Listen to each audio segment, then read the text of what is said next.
Kurakovo, bastion stratégique, est passé sous contrôle russe.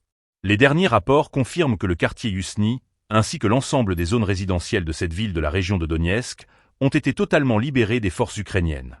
Une victoire présentée par Moscou comme une avancée majeure dans le conflit qui secoue l'est de l'Ukraine depuis plusieurs mois.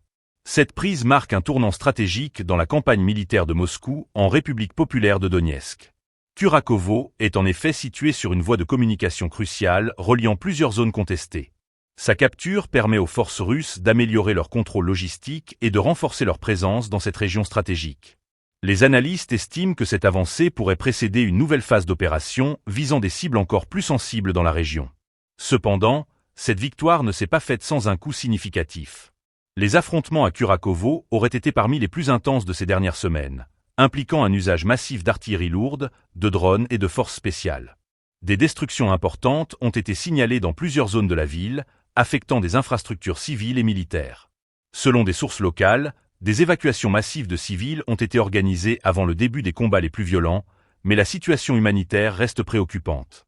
Les autorités russes ont rapidement déployé des équipes de reconstruction et d'assistance pour stabiliser la zone nouvellement contrôlée. Des distributions de biens essentiels et une évaluation des besoins prioritaires sont en cours, selon des communiqués officiels. Ce type d'approche vise à consolider l'emprise russe sur le territoire tout en tentant de gagner le soutien des populations locales.